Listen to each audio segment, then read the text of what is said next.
What's up, guys? This is Ray and welcome to Asia Filmist, and I'm here with this month's Patreon sponsored movie review for you guys today. And the movie we'll be discussing is a 2018 Japanese remake of the hit Korean movie Sunny. Now, I know some of you guys might be thinking, a remake? Yeah, it happens in Asia too. I mean, Korea remakes movies of Japanese movies. Japan remakes movies of Chinese movies. It happens all over the place. I think remakes aren't exclusive only to Hollywood, and the quality of the remake, it's also dependent on who's behind the camera. And this remake of Sunny, it's directed by One Hitoshi, who is the director of Bakuman, Moteki Love Strikes, Scoop, some of my favorite movies that come out in recent memory.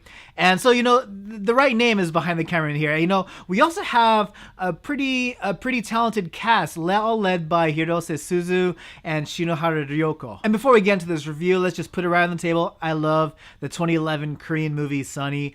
It definitely was an instant classic. I think anyone who's watched it, will fall in love with how fun and lighthearted the movie is. And so that being said, this movie, when it was announced that a remake was being made, of course, many of us were like, what? Come on, how are you going to touch Sunny? Sunny is a classic. It's one of those movies that, why even bother making it? It's great. But, they got the right people behind the camera. They got the right people in the cast. So, of course, I was going to check out this movie. So let's talk about it. And basically the story of Sunny, it's the same as the Korean version. I don't think nothing much has changed. Say if you change the era the movie takes place in, and of course, obviously you change the country it takes place in Japan.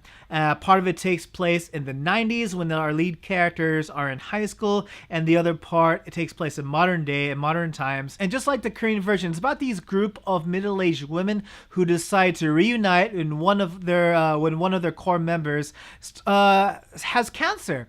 And as a last hurrah, as a last thing before she goes out, she calls on her friends to reunite and relive their high school days. And at the same time, while they're reliving their high school days, they remember all the good times that happened when they were kids. And of course, they reflect on how free they all once were, how loud and annoying they were, like at cafes and restaurants and all that stuff. And also, the differences between their generation when they were kids and the generation of kids right now. And of course, the times of experiencing love and heartbreak and all that jazz. What are the positives of Sunny, the Japanese remake? Well, there's a lot of them.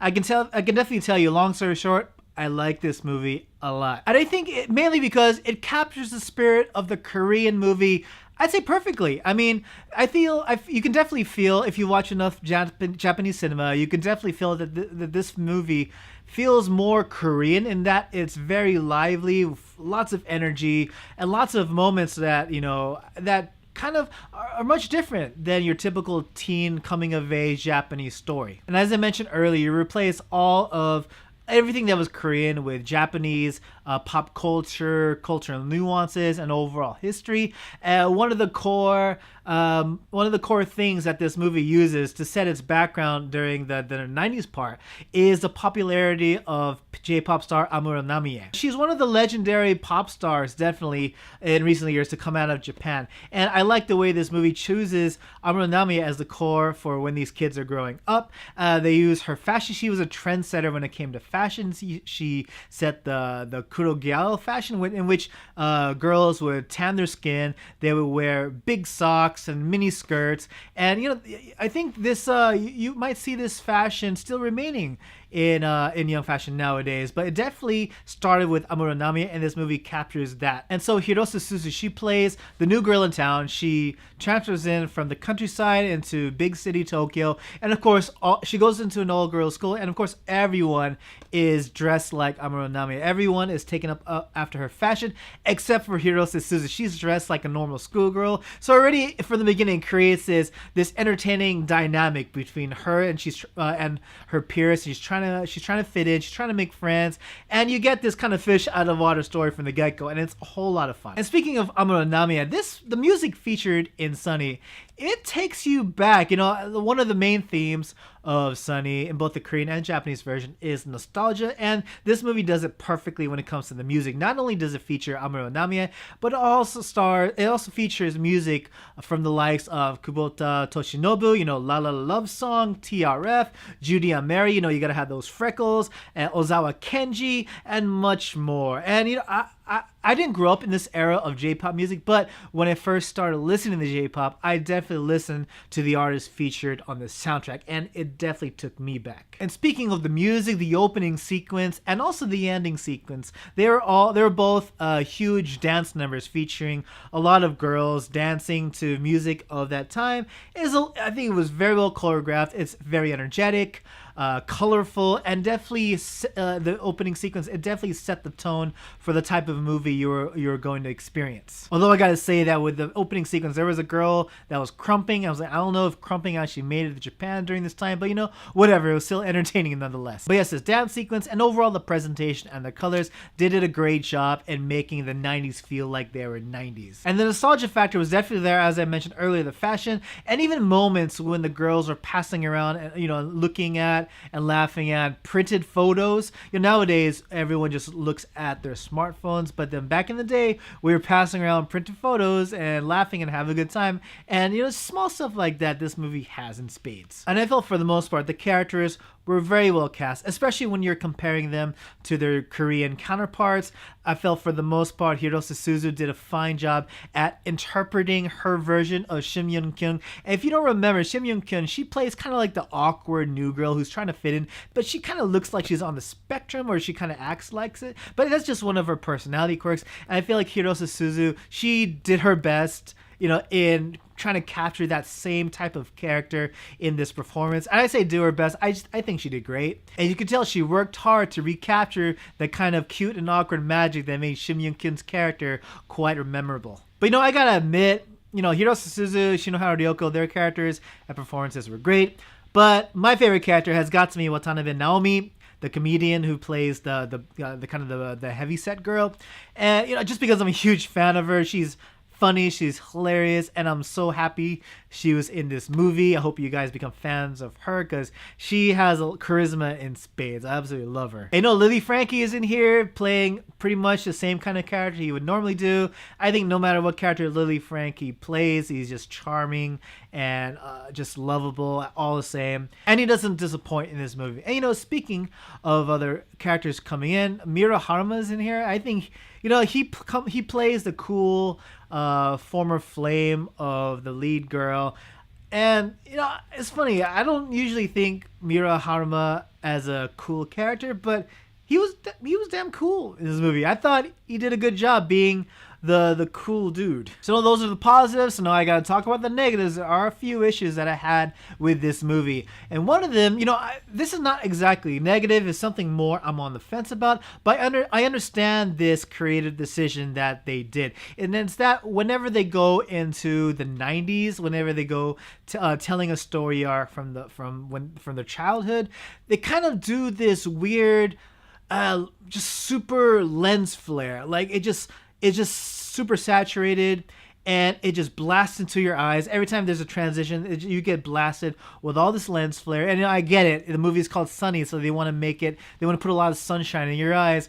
But I have this kind of just mixed opinion about it. Like, I understand what they're trying to do, but I thought that, it was kind of distracting, especially because you can tell it was artificial. It didn't look natural at all. And it wasn't just the transitions. They actually kept these lens flares, these sunny moments, if you will, for a few minutes after they bounce into a 90s story. And I thought it was kind of distracting. Yeah, I'm still on the fence about it. Another thing that I have with this movie, and it's something that I also had with the Korean version, and it's that the ending kind of ended too perfectly. Like, granted, it kind of ends on a sad note, but I think it's definitely more happier than sad. I think it ended too perfecly. Like everyone pretty much got something nice out of the whole entire story. And that's something, like I said, that's something I had issue with in the Korean version, and they kept it here. And I still have issue with it. And that being said, essentially this movie is the same, almost the exact same as the Korean version. There aren't many surprises per se, something new that fans of the Korean version could look forward to. It's more they just transplanted the Korean story into Japan, recast everyone Japanese actors, and understandably this is for the Japanese market to see. Not many viewers in Japan knew that there was a Korean version originally made in 2011, but that's fine. But if you're a fan of the Korean version, you don't expect any surprises or anything new in the Japanese run. But that being said, overall, what did I think of the Japanese version of Sunny? It was a wonderful adaptation. Whatever issues I had with both the Korean and Japanese version, I still have a lot of fun with both of those movies. It did a wonderful job at capturing everything that made the Korean one charming. You had a great director in the form of One Hitoshi. You had a phenomenal cast with charisma in spades. The whole entire cast was just leaking with charisma. You couldn't help but fall in love with them. And it hit all the right points when it came to nostalgia, the innocence of childhood, and also the reality of adulthood. And of course, the amazing soundtrack.